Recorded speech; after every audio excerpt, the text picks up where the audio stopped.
আসসালামু আলাইকুম। আমি জেসমিন নেওয়াজ আমার কুকিং চ্যানেল থেকে আপনাদেরকে জানাই স্বাগতম। আজকে আমার রেসিপিতে নিয়ে আসছি গোটা গোটা জলপাইয়ের আচার। আর এই জলপাইয়ের সিজনে জলপাইয়ের আচার দিব না এটা কেমনে হয়?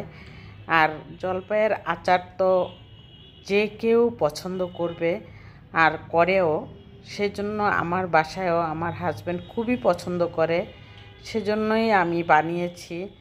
আর আমি পুরো রেসিপিটা আপনাদের সামনে তুলে ধরবো।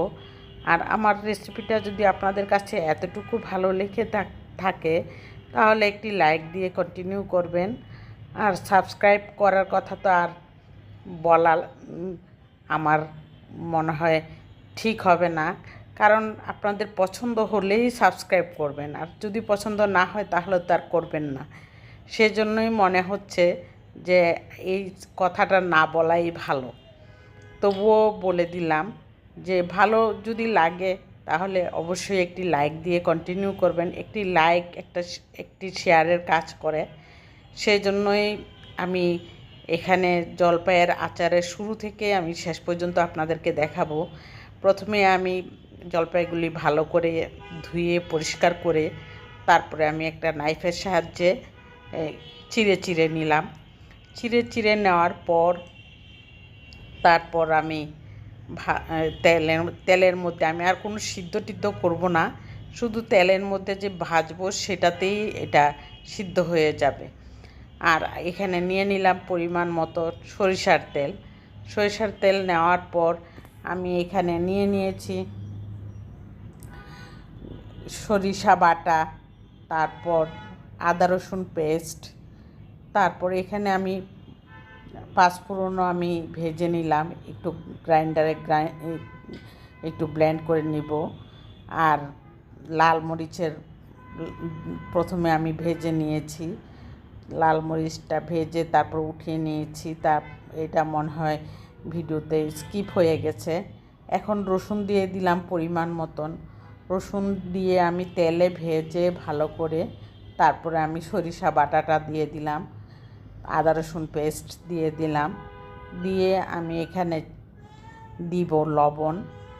লবণ দেওয়ার পর এখানে জলপাইগুলি দেওয়ার পর আমি হয়তো লবণটা দিব।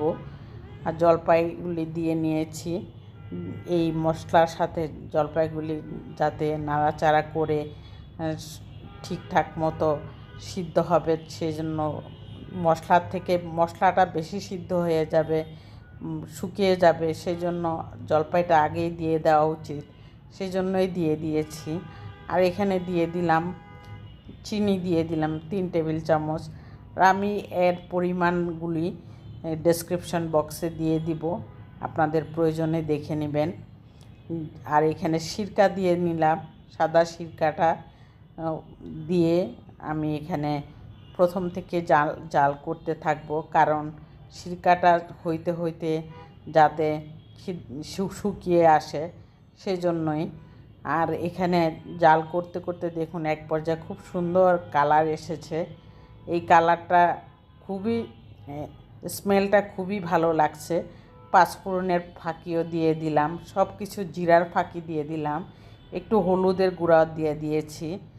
দেওয়ার পর আমার জলপাইয়ের আচারটা কিন্তু কমপ্লিট হয়ে গেছে। আমি নামিয়ে নিলাম। নামিয়ে এখানে আমি একটা সার্ভিং ডিশে প্রথমে রাখলাম ঠান্ডা হওয়ার জন্য। ঠান্ডা হয়ে গেলে তারপরে আমি বয়মে ভরে রাখবো। এই আচারগুলি দুই রকমের আচার বানিয়েছি আমি। এবার ভাবলাম আপনাদের সাথে একটু শেয়ার করি, সেটাই করে নিলাম।